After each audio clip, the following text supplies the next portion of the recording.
हजरत मूसा और फिरौन की कहानी। हजरत मूसा की कहानी कुरान में एक मशहूर वाक़या है जो हमें सब्र, यकीन और अल्लाह की कुदरत पर भरोसा करने का सबक देता है। यह कहानी फिरौन के जुल्म, हजरत मूसा की दावत और बनी इसराइल की नजत के इर्द गिर्द घूमती है। फिरौन का जुल्म और हजरत मूसा की विलादत। हजरत मूसा का दौर मिस्र का था, जब फिरौन एक जबरदस्त और जालिम हुक्मरान था। फिरौन ने अपने आप को खुदा का दर्जा दे दिया था और बनी इसराइल पर शदीद जुल्म करता था। एक दिन फिरौन ने एक पैगंबर के पैदा होने की पेशगोई सुनी जो उसके तख्त को गिराने वाला था। इस डर से उसने हर नए पैदा होने वाले लड़के को कत्ल करने का हुक्म दिया। इस खौफ के दौरान हजरत मूसा की पैदाइश हुई। अल्लाह ताला ने उनकी माँ को इल्हम दिया कि वो उन्हें एक टोकरी में डालकर दरियाए नील में छोड़ दें।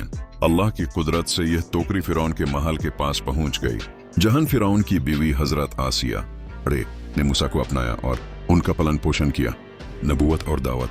जब हजरत मूसा बड़े हुए तो अल्लाह ताला ने उन्हें नबूवत से नवाजा और हुक्म दिया कि वो फिरौन के पास जाकर उससे कहें कि अल्लाह का हुक्म माने और जुल्म से बाज आए। हजरत मूसा ने अपने भाई हजरत हारून के साथ फिरौन के दरबार में जाकर उसे कहा, मैं अल्लाह का पैगंबर हूँ और अल्लाह का हुक्म है कि तुम तौहीद को अपनाओ और जुल्म करना छोड़ दो। फिरौन ने इनकार किया और हजरत मूसा की दावत का मजाक उड़ाया। उसने हजरत मूसा के मुजिज़ात देखने की बात की। हजरत मूसा आइसम ने अल्लाह के हुक्म से अपना असा लाठी जमीन पर फेंका, जो एक बड़े सांप में तब्दील हो गया। फिर हजरत मूसा ने अपना हाथ अपनी बगल में डाला और जब निकाला तो वो चमकने लगा जैसे रोशनी। फिरौन का इंकर और जादूगरों का मैदान। फिरौन ने इन मोजिज़ात को जादू करार दिया और अपने मुल्क के सबसे बड़े जादूगरों को हजरत मूसा के मुकाबले के लिए बुलाया। एक बड़े मैदान में जादूगरों ने अपने जादू के जरिए रस्सी और लाथियन सांप बनाए, लेकिन जब हजरत मूसा ने अपना असा फेंका तो वो सारे सांप को निगल गया। ये देखकर जादूगर समझ गए कि हजरत मूसा का काम जादू नहीं बल्कि अल्लाह की कुदरत का इजहार है। उन्होंने फौरन ईमान ले आया, लेकिन फिरौन ने उन्हें सजा देकर कत्ल कर दिया। बनी इसराइल की निजात। फिरौन हजरत मूसा और उनके मानने वालों के खिलाफ और ज्यादा सख्ती करने लगा। अल्लाह ताला ने फिरौन और उसकी कौम पर अजाब भेजे, जैसे कि खून, मांडियाक, माइंडक, कहत और खून की बारिश। लेकिन हर अजाब के बाद फिरौन अल्लाह से माफी मांगता और अजाब खत्म होने पर फिर अपनी बात से फिर जाता। आखिरकार अल्लाह ताला ने हजरत मूसा आसू को हुक्म दिया कि वो बनी इसराइल को लेकर मिस्र से हिजरत करें। हजरत मूसा पहले अपनी कौम के साथ रात के वक्त मिस्र से निकले। जब फिरौन को पता चला तो उसने अपने लश्कर के साथ हजरत दरियाए नील का चमत्कार।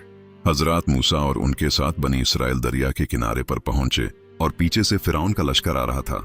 बनी इसराइल घबरा गए, लेकिन हजरत मूसा ने कहा, मेरा रब मेरे साथ है, वो मुझे रास्ता दिखाएगा। अल्लाह ताला के हुक्म से हजरत मूसा ने अपनी लाठी दरिया पर मरी और दरिया दो हिस्सों में बट गया। दोनों तरफ पानी दीवार की तरह खड़ा हो गया और बीच में एक सुख रास्ता बन गया। बनी इसराइल उस रास्ते से गुजार गए, लेकिन जब फिरौन और उसका लश्कर बीच में पहुंचा तो दरिया दोबारा मिल गया और फिरौन अपने लश्कर के साथ करके मर गया। सबक। इस कहानी से हमें ये सीख मिलती है कि 1. अल्लाह अपने बंदों की मदद करता है जब वो उस पर यकीन रखते हैं। 2. जुल्म और घमंड का अंजाम तबाही है। 3. सब्र और अल्लाह की कुदरत पर भरोसा हर मुश्किल का हल है।